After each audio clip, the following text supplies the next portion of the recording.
So, Sri Deependra Singh Huda. धन्यवाद सभापति महोदय। वित्त विधेयक पर और कर नीति पर अपने विचार रखने से पहले संदर्भ क्या है उसके बारे में कुछ कहना चाहूँगा। देश की अर्थव्यवस्था की क्या परिस्थिति है। हमारा मानना है कि सरकार की गलत आर्थिक नीतियों की वजह से देश की अर्थव्यवस्था कोविड से पहले ही, कोरोना से पहले ही पटरी से उतरने लगी थी। अफसोस इस बात का है कि इस बजट में या इस वित्त विधेयक में कुछ ऐसा नहीं करा गया कि अर्थव्यवस्था को दोबारा से पटरी पर लाए। मैं क्यों कह रहा हूं कि पहले ही पटरी से उतरने लगी थी। अगर हम कोविड से पहले के 8 क्वार्टर देखें, मार्च 2018 से मार्च 2020 तक, अर्थव्यवस्था की गति, बढ़ने की गति, ग्रोथ रेट हर क्वार्टर में कम होती गई और 8% से घटते घटते 3% पे आ गई। और अगर हम 7 साल की सरकार का कार्यकाल हो गया है 2014 से लेकर 2021 तक, मगर इन 7 साल में हम 6 साल देखें, कोविड का अगर साल ना भी देखें, और तुलनात्मक रूप से यूपीए के समय अर्थव्यवस्था की क्या गति थी अलग अलग पैमानों पे और इनकी सरकार में वो कितनी और गति हुई, क्योंकि लोगों की उम्मीद थी कि और बढ़ेगी, तो देखें तो भी पिक्चर काफी क्लियर होती है।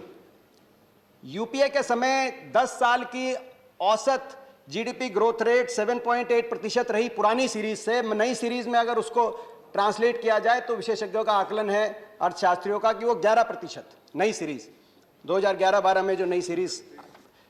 और आपके 6 साल में प्री कोविड, हाँ 11% 10 साल औसत, आपके समय 6.8%। ये 6 साल की अर्थव्यवस्था की आर्थिक ग्रोथ रेट है। उम्मीद थी कि बढ़ेगी, बढ़ने की बजाय कम हो गई। कोई भी अर्थव्यवस्था होती है, जीडीपी होती है, उसके 4 कंपोनेंट होते हैं, उसकी कुर्सी के 4 पैर होते हैं। क्या 4 पैर होते हैं? कंजम्पशन, डिमांड कितनी है अर्थव्यवस्था में, निवेश, इन्वेस्टमेंट कितनी हो रही है, एक्सपोर्ट कितना ग्रोथ हो रहा है, और गवर्नमेंट एक्सपेंडिचर। अगर हम 10 साल की यूपीए और 6 साल का आकलन करें आपकी अर्थ जो है व्यवस्था में, इन चारों जो पैर हैं कुर्सियों के किसी भी अर्थव्यवस्था के, उनमें क्या परिस्थिति बनी तो पिक्चर और क्लियर हो जाती है।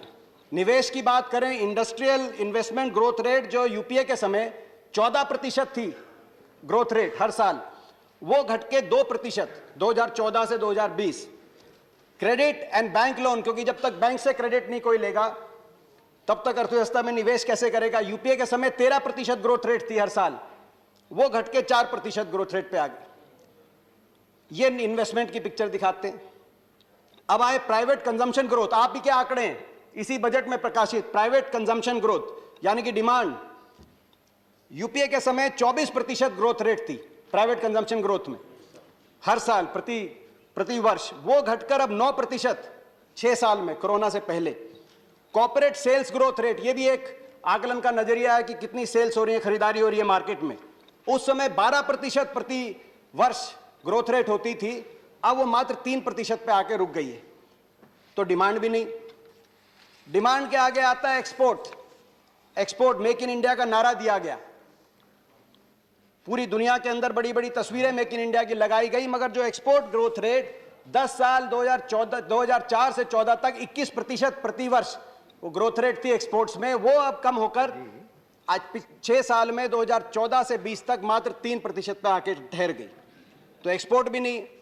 फिर बचा गवर्नमेंट एक्सपेंडिचर, उसमें भी यूपीए के तुलना में कम हुआ है, मगर जितनी ज्यादा तादाद में ये बाकी 3 पहलू अर्थव्यवस्था के लुढ़के हैं, गवर्नमेंट एक्सपेंडिचर को आपने फिर भी ग्रोथ रेट में तो 24% प्रति वर्ष से 16% प्रति वर्ष पे आ गई, मगर उतनी नहीं लुढ़की जितनी बाकी 3 पहलू लुढ़के। इनके साथ साथ अर्थव्यवस्था में स्ट्रेस्ड एनपीए हम सब जानते हैं। अभी भी जनवरी में आरबीआई स्टेबिलिटी रिपोर्ट आई जिसमें कहा गया कि सितंबर 2021 तक 13.5% एनपीएस का रेशो हो जाएगा। सरकारी बैंकों में और भी बुरा हाल है। इसी प्रकार से स्ट्रेस कॉर्पोरेट बैलेंस शीट, ये कुछ स्ट्रक्चरल प्रॉब्लम्स हमारी इस अर्थव्यवस्था में रहे। मगर हमारा मानना है ये अर्थव्यवस्था पटरी से उतरनी कब शुरू हुई? सबसे पहले नोटबंदी ने अर्थव्यवस्था को हिलाया। उसके बाद जिस तरीके से आनन फानन में जीएसटी लागू की गई, उसने अर्थव्यवस्था की कमर तोड़ दी और उसके बाद कोरोना के अंदर जो आपकी मैनेजमेंट रही अर्थव्यवस्था की, उसने अर्थव्यवस्था को आज आईसीयू में पहुंचा दिया।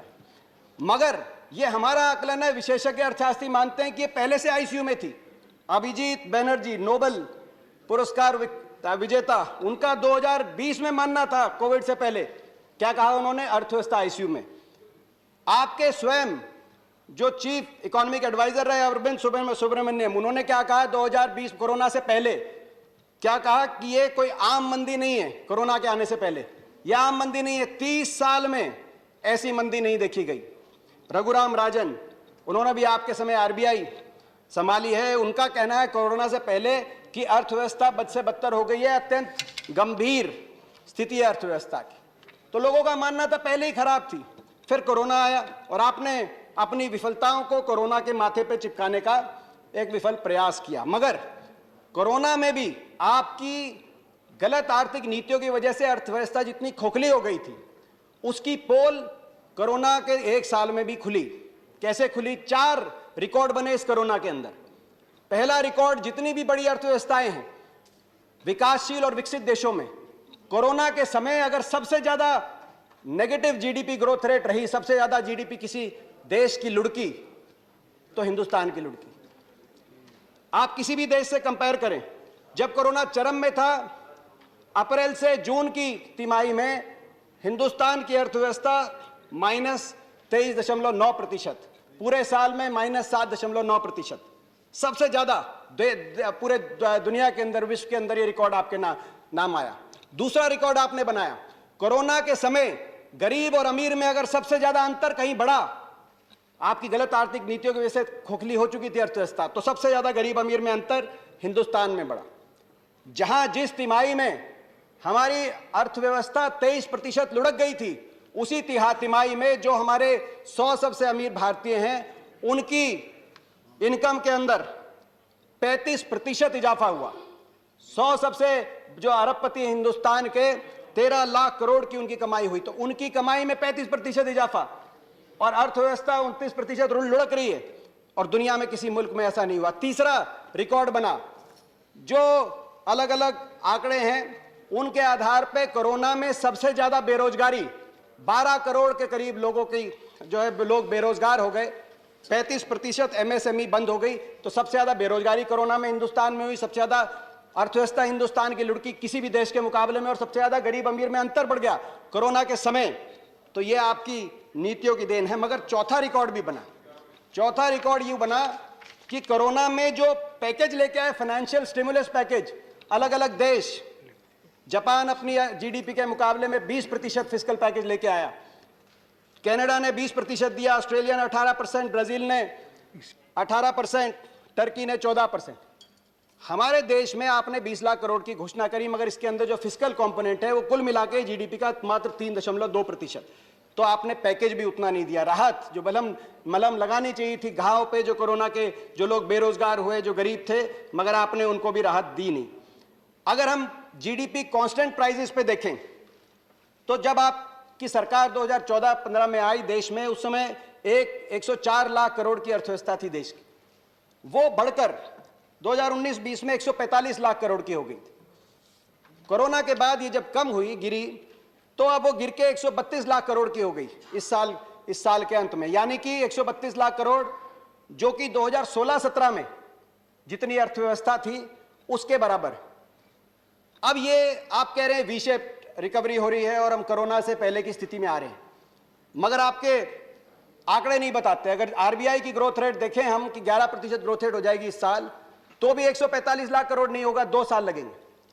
अगर यूएनसीटैड जो एक अंतर्राष्ट्रीय ऑर्गेनाइजेशन है यूनाइटेड नेशंस की, उनका आकलन देखें तो मात्र 5% की उम्मीद की जा रही है ग्रोथ रेट की। ऐसे में 2026 तक पहुंचेगी पहली 2019-20 के बराबरी की अर्थव्यवस्था। अगर डॉक्टर गीता गोपीनाथ का हम देखें, उनका जो लेख आया है, उसके अनुसार 2025 में हमारी अर्थव्यवस्था उस लेवल पे पहुंचेगी जो कोरोना से पहले है, जिसको गंभीर बताया गया। तो गंभीर से अत्यंत गंभीर हो गई। अब अत्यंत गंभीर से वापस गंभीर स्थिति में लाने में आपके कार्यकाल में दोबारा से गंभीर स्थिति में आ पाएगी कि नहीं आ पाएगी, इस पे आकलन चल रहे हैं। बहरहाल अब स्थिति यह है कि जैसे गर्मी के महीने में कोई नौसिखिया मिस्त्री कोई वाटर कूलर किसी घर में लगा हो, उसकी आके मोटर खोल दे मगर उसको बांधना ना आए और सबके पसीने छूट जाए। आपको भी समझ में नहीं आ रहा कि अब क्या हो।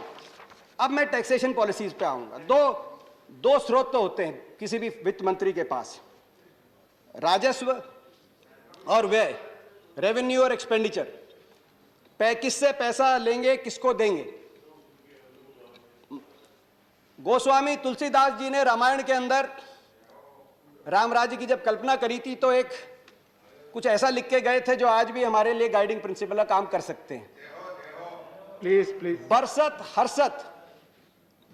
हर्षत सब लखे, करसत लखे न कोय, तुलसी प्रजा सुभाग से, भूप भानुसो होय।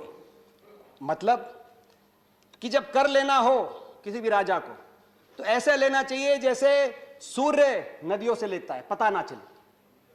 और जब देना हो अपनी प्रजा को तो ऐसे बरसे कि सृष्टि हर्षोल्लास में समा जाए। मगर आपकी नीतियां इसके विपरीत हैं।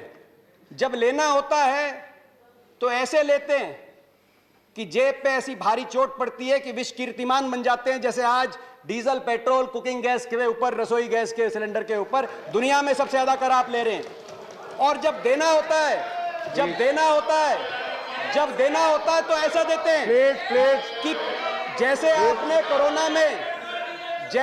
कोरोना में 20 लाख करोड़ का पैकेज दिया कि आज तक उस पैकेज का क्या हुआ, किस घर में कितना पहुंचा, ये कोई जवाब नहीं, वो अदृश्य हो जाता है। आप बिल्कुल विपरीत दिशा में चल रहे हैं।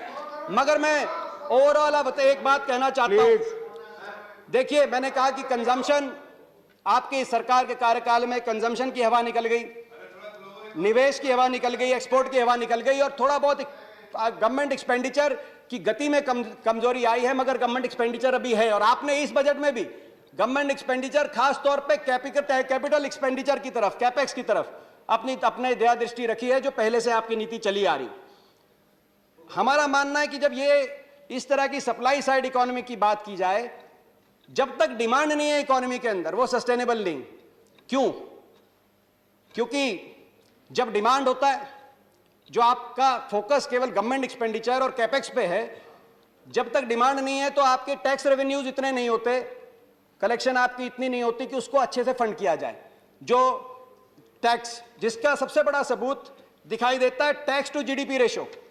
2004-5 में जब हमारी सरकार बनी थी यूपीए में, उस समय टैक्स टू जीडीपी रेशो थी 10%, वो बढ़कर हो गई थी 12%। कोई भी एडवांस इकोनॉमी होती है, टैक्स टू जीडीपी रेशो बढ़ती रहती है। चीन के अंदर 17% है, ब्राजील के अंदर 33% है, अमेरिका के अंदर 20% है, यहां तक कि पाकिस्तान, श्रीलंका, बांग्लादेश के अंदर भी 12 से 15% की रेंज में वो बढ़ के 12% हो गई थी। मैं आपकी सरकार आई, टैक्स टू जीडीपी रेशो, आप कह रहे हैं रिटर्न्स बहुत फाइल हुए, रिकॉर्ड रिटर्न्स फाइल हुए। मैं मानता हूं रिटर्न्स तो फाइल हुए हैं, मगर डिमांड ही नहीं है इकोनॉमी में। जब डिमांड नहीं है, रिटर्न्स तो फाइल कर रहे हैं, टैक्स बेस तो बढ़ रहा है, मगर टैक्स टू जीडीपी रेशो घट के 9.8%। टैक्स टू जीडीपी रेशो 10% पे 2004-5 से शुरुआत करके 12% आपको सौंप के गए थे, अब वो घट के 9.8%। टैक्स टू जीडीपी रेशो किसी भी विकसित देश से, विकासशील देश के मुकाबले में कम। जब टैक्स नहीं होगा और आपको अपना कैपेक्स फंड करना है, गवर्नमेंट एक्सपेंडिचर फंड करना है, तो आप क्या करेंगे? मार्केट बोरोइंग करेंगे। और मार्केट बोरोइंग आपने बढ़ाते गए। मार्केट बोरोइंग इस कदर बढ़ी कि डेट टू जीडीपी रेशो, कर्ज कितना है अर्थव्यवस्था में, आज 91% पे पहुंच गया। जितने भी आपके पीयर मुल्क हैं जो आपके बराबर की परिस्थिति में, उनका एवरेज है डेट टू जीडीपी रेशो 42%, आप पहुंच गए 91% में। और 91% इतना बड़ा डेट, अमेरिका में 100% पे रेशो है। जितना विकसित देश होता है उतना ज्यादा डेट लेता है, जितनी तेजी से कोई अर्थव्यवस्था आगे बढ़ रही होती है। हमारी दिक्कत क्या है कि ग्रोथ हो नहीं रही, डेट ले रहे हैं और कैपेक्स उससे फंड कर रहे हैं। एक बात मानी गई है विश्व बैंक ने कि 77% से ऊपर अगर डेट टू जीडीपी रेशो, कर्ज का जीडीपी के 77% से ऊपर हो जाए, तो आने वाले समय की ग्रोथ रेट को आप मॉर्गेज कर रहे हैं। उसके बाद जितने प्रतिशत बढ़े उतना आने वाले समय में ग्रोथ रेट आपकी कम होगी। यही कारण है पिछले साल के बजट के बाद जून में big 3 credit rating agencies standard poor, Fitch और मूडीज तीनों ने भारत को डाउनग्रेड किया। पहली बार तीनों क्रेडिट रेटिंग एजेंसीज ने जून जुलाई की बात मैं कर रहा हूं, तीनों ने डाउनग्रेड किया और एक संदेश गया देश के अंदर। आपने उनको खारिज कर दिया, कहा इसका फर्क नहीं, इसकी कोई हमें फर्क नहीं पड़ता। फर्क पड़ता है क्योंकि अब आने वाले समय में आप और ज्यादा मार्केट बोरोइंग करेंगे तो मार्केट बोरोइंग आपको और महंगी हो जाएगी। इस साल आपकी मार्केट बोरोइंग आपने पिछले साल से भी 55% ज्यादा करने का फैसला किया है, वो और महंगी हो जाएगी। और महंगी हो जाएगी तो रुपया कहां जाता है? इस साल 1 रुपया का 23 पैसे ब्याज में जा रहा है, आने वाले समय में और भी ज्यादा ब्याज में जाएगा। तो इस तीनों ने डाउनग्रेड कर दिया। डाउनग्रेड करने के बाद आपने वही नीति को दोबारा इस साल लाए। डिमांड में हम मांग करते रहे कोरोना में कि लोगों के हाथ में पैसा दीजिए, डिमांड को रीजनरेट करिए, मगर आपने कैपेक्स पे दोबारा से गवर्नमेंट एक्सपेंडिचर बढ़ाने का काम किया, जिसकी वजह से बजट के अगले दिन जो जापानीज ब्रोकरेज फर्म है नोबुरा, उन्होंने दोबारा से वार्निंग दी है कि इस साल जो आपकी क्रेडिट रेटिंग एजेंसीज हैं वो आपको जंक रेटिंग देने का खतरा मंडरा रहा है हिंदुस्तान पे। ये बजट से अगले दिन जापानीज के आप चाहे कितने गुणगान करिए। इसके फॉलआउट हैं इकोनॉमी में, इसके 2-3 फॉलआउट हैं। पहला फॉलआउट है गरीब अमीर में अंतर। जैसे मैंने कहा कि 1% हमारे देश की आबादी 73% देश की संपत्ति को काबू कर रही है, मगर ये जो इतनी तेजी से जो गरीब अमीर में अंतर बढ़ा है, ये सोचने का विषय। कोरोना से पहले 2019 तक अगर जीनी कोफिशिएंट को देखें, जिससे किसी भी देश में असमानता का आकलन किया जाता है, सबसे अमीर 10% और सबसे गरीब 10% में कितना अंतर है, उसके हिसाब से आकलन करें तो हिंदुस्तान आपके 6 साल की सरकार के बाद दुनिया में दूसरे नंबर की सबसे असमान अर्थव्यवस्था बन गई थी। सबसे ज्यादा गरीब अमीर में अंतर रूस में, दूसरे नंबर हिंदुस्तान में। और कोरोना के बाद का जो प्रिलिमिनरी एस्टिमेट आया जीनी कोफिशिएंट का, उसके अनुसार यह भी आपको मैं मुबारक देता हूं, आपकी अर्थनीतियों का नतीजा, रूस को भी आप ओवरटेक करने जा रहे हैं और देश में दुनिया में सबसे ज्यादा असमान। और इसमें थॉमस पिकेटी जो गरीब अमीर के अंतर में असमानता में सबसे बड़े अर्थशास्त्री मान गए इस सदी के, उनका कहना है कि इसका मुख्य कारण यह रहता है कि अगर रिटर्न ऑफ इन्वेस्टमेंट किसी भी देश में रिटर्न ऑन इन्वेस्टमेंट अगर वहां की जीडीपी ग्रोथ रेट से ज्यादा हो तो असमानता बढ़ती रहती है। रिटर्न ऑन इन्वेस्टमेंट कैसे? जैसे स्टॉक मार्केट में अगर रिटर्न ऑन इन्वेस्टमेंट ज्यादा है, जो हम देख रहे हैं स्टॉक मार्केट में क्या हो रहा है, अगर हमारी देश की ग्रोथ रेट से ज्यादा है तो ये अंतर बढ़ने की संभावना है। इसके 2 कारण मुख्य तौर से, जैसे मैंने कहा, सप्लाई साइड पे फोकस किया आपने, और दूसरा डायरेक्ट और इनडायरेक्ट टैक्सेस में आपने इनडायरेक्ट टैक्सेस को फोकस किया। डायरेक्ट और इनडायरेक्ट टैक्सेस क्या होते हैं? डायरेक्ट टैक्सेस यानी कि इनकम टैक्स, कॉर्पोरेट टैक्स, जो कहीं ना कहीं समानता की तरफ देश की अर्थव्यवस्था को लेकर आते हैं, और इनडायरेक्ट टैक्सेस जो गरीब पे लगते हैं ज्यादा, जैसे पेट्रोल पे, डीजल पे। पेट्रोल पे उतना ही टैक्स 1 लीटर में मुकेश कुमार को देना पड़ता है जितना मुकेश अंबानी को देना पड़ता है, मगर इनकम टैक्स और कॉर्पोरेट टैक्स में आप फर्क कर सकते हो। आपने क्या किया जब से आपकी सरकार आई है? कॉर्पोरेट टैक्स को घटाया 25%, ये कह के घटाया कि इससे निवेश होगा, मगर डिमांड है नहीं, निवेश हो नहीं रहा। इसीलिए कॉर्पोरेट टैक्स की कलेक्शन जो 2014-15 में अर्थव्यवस्था में corporate tax to GDP ratio 3.4% थी, आज वो कलेक्शन घट के 2.3% आ गई। कॉर्पोरेट टैक्स बढ़ना चाहिए था आपके अनुसार, निवेश होना चाहिए था, मगर कॉर्पोरेट टैक्स की कलेक्शन डाउन आ गई। ऐसे ही इनकम टैक्स की कलेक्शन डाउन आ गई। और आप कहां से निकाल रहे हैं? गरीब आदमी पे, जिनकी संपत्ति बढ़ रही है उन पे कोई टैक्स नहीं, और आप कह रहे हैं एक और गरीब आदमी पे पेट्रोल, डीजल और रसोई गैस पे आप टैक्स लगा रहे हैं। आप ये कह रहे हैं कि कॉर्पोरेट टैक्स तो दुनिया में बराबर होना चाहिए, तभी हमारी कंपेटिटिवनेस बनेगी हमारी कंपनियों की। तो इनडायरेक्ट टैक्स, पेट्रोल और डीजल पे टैक्स दुनिया के बराबर क्यों नहीं होना चाहिए? मैं आपसे सवाल पूछता हूं, हमारे आम आदमी की कंपेटिटिवनेस क्यों नहीं होनी चाहिए? महंगा, ऐसे पेट्रोल डीजल की बात आई, आज स्थिति ये है पेट्रोल डीजल पे आज 100 रुपए में से, धर्मेंद्र जी बोल रहे हैं, आज 100 रुपए में से 63 रुपए सरकार की जेब में जाता है अगर कोई पेट्रोल भरवाने जाए। और डीजल पे जो 2014-15 में जेटली जी के पहले बजट में 3 रुपए की एक्साइज ड्यूटी थी, आज वो 31 रुपए की एक्साइज ड्यूटी हो चुकी है। आपके पहले बजट में 75,000 करोड़ की कलेक्शन थी पेट्रोल, डीजल, रसोई गैस के सिलेंडर पे, आज इस बजट में वो 75,000 करोड़ से बढ़कर 3.5 लाख करोड़ की कमाई उसी जनता से आप कर रहे हैं और अच्छे दिन बता रहे हैं। तो ये मैं समझता हूं, आप उसका दर्द समझिए, उस बूढ़ी मां का जिसने दिया जलाया था कोरोना में, आज उसके घर गैस सिलेंडर खाली पड़ा है। आज वो चूल्हे पे लकड़ी से रोटी जला रही है और उसके धुएं से उसकी आंख में आंसू निकल रहे हैं। बेरोजगारी एक और फॉल आउट है, बेरोजगारी देश में एक और फॉल आउट है बेरोजगारी। देश की बेरोजगारी इतनी भयावह रूप ले चुकी है। आज हम जानते हैं एनएसएसओ के अनुसार 45 साल में सबसे ज्यादा बेरोजगारी, सीएमआई के अनुसार 70 साल का बेरोजगारी का रिकॉर्ड इस साल पिछले जो वर्ष गया इसमें टूटा है। केवल कोरोना में 12 करोड़ लोग बेरोजगार हो गए। डिमोनेटाइजेशन में 50 लाख अजीम प्रेमजी यूनिवर्सिटी का अनुसार था, उस समय 50 लाख लोग बेरोजगार हो गए। आपका 2 करोड़ रोजगार देने का वायदा था, यानी कि 7 साल में 14 करोड़ रोजगार मिलने चाहिए थे। इसके अनुसार तो जो है ये केवल इन 2 कोरोना और डिमोनेटाइजेशन की वजह से 12.5 करोड़ रोजगार आपके कम हो गए। हर घर में एक बेरोजगार। आप कह रहे पकोड़े तलिए, मैं मानता हूं वो भी हो सकता है, मगर अगर हर घर में ही बेरोजगार है, हर घर में अगर कढ़ाई चढ़ा के पकोड़े तलने का काम होगा तो खरीदेगा कौन? वो खरीदेगा कौन? वो पकोड़े तलेंगे, और अगर खरीदेंगे नहीं तो अगले दिन के लिए बेसन और तेल का इंतजाम कैसे करेंगे? हर घर में बेरोजगारी। किसान की बात, मैं किसान की परिस्थिति पे आना चाहता हूं। किसान, आज आप कह रहे हैं कि 4 महीने से किसान बैठा है, क्यों बैठा है? ये वही किसान है जिसने अर्थव्यवस्था को जीवित रखा कोरोना के समय भी। ये किसान है जिसको उम्मीद थी आपसे कि आप किसान की आमदनी दुगनी करके, वायदे दुगनी करने के अपने वायदे को निभाएंगे, मगर क्या हुआ? आपने इस बजट के अंदर किसान कृषि क्षेत्र का आवंटन 8.5% घटाने का काम किया जब ये आंदोलन चल रहा था। आपने उसकी एमएसपी को स्वामीनाथन कमीशन के C2 के आधार पे, उस C2 खर्चे के आधार पे बढ़ाने की बजाय, उसकी आमदनी को दुगने की बजाय उसकी एमएसपी पे ही वार कर दिया। और अब एमएसपी बचाने की किसान लड़ाई लड़ रहा है। आपने एकदम उल्टा कर दिया।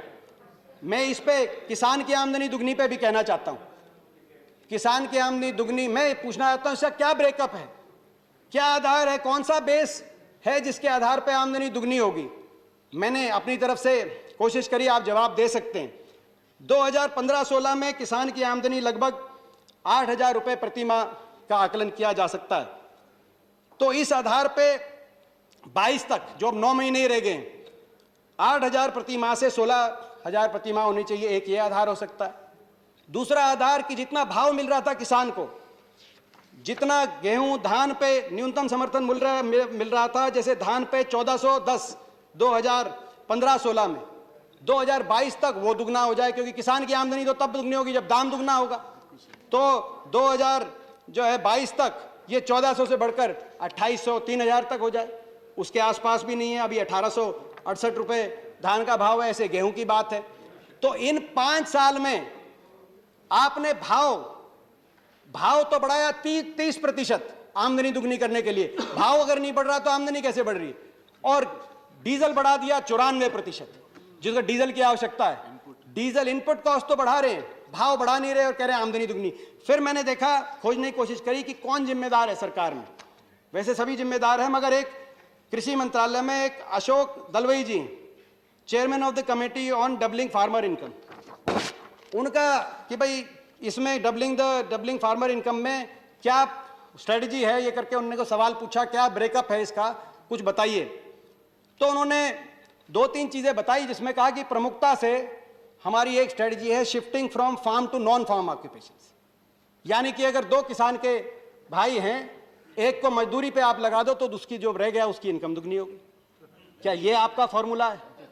इसके बारे में आपको स्पष्टीकरण देनी चाहिए। आपने सोचा किसान भूल जाएगा ये बात, मगर किसान की याददाश्त बहुत तेज है, इसीलिए बैठा है 4 महीने से। 300 जाने गंवाने के बाद, 300 जाना कुर्बान करने के बाद, और एक और चीज बनी, बात तो थी एमएसपी दुगनी करने की, बात तो थी इनकम दुगनी करने की।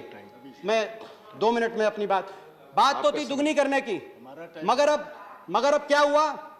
जैसे एक छोटा सा बच्चा चिल्ला रहा था, मलाई दो अपनी मम्मी से, रोटी लेके गई, मलाई दो। उसके दादा ने पूछा क्यों चिल्ला रहा है, बोला मलाई मांगता है।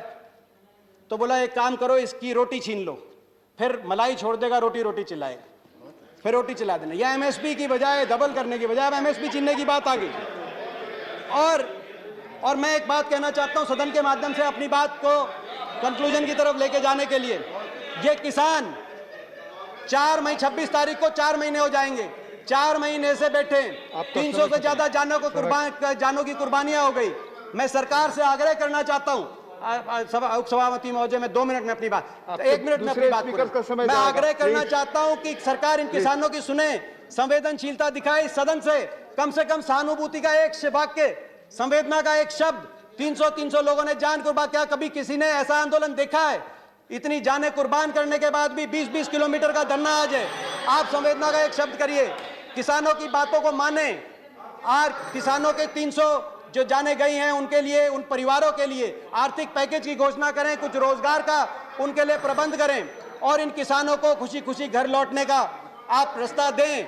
मैं हाथ जोड़ के आपसे प्रार्थना करना चाहता हूं, देश की सरकार, देश की सदन, किसानों की ये खिल्ली ना उड़ाओ। ये किसानों की खिल्ली उड़ाना आपको बहुत महंगी पड़ेगी। आज मैं कहना चाहता हूं, ये चेहरे देख रहा हूं मैं, जिस तरह से आप धन्यवाद किसान को माननीय दीपेंद्र सिंह जी, धन्यवाद। घर लौटने का आप मौका दें, धन्यवाद माननीय ताकि हम भी घर वापस खुशी लौट सके सदन से, और ये अर्थव्यवस्था को भी इस वित्त विधेयक में बदलाव करके दोबारा से पटरी पे लौटाने का आप रास्ता प्रशस्त करें। आपका धन्यवाद।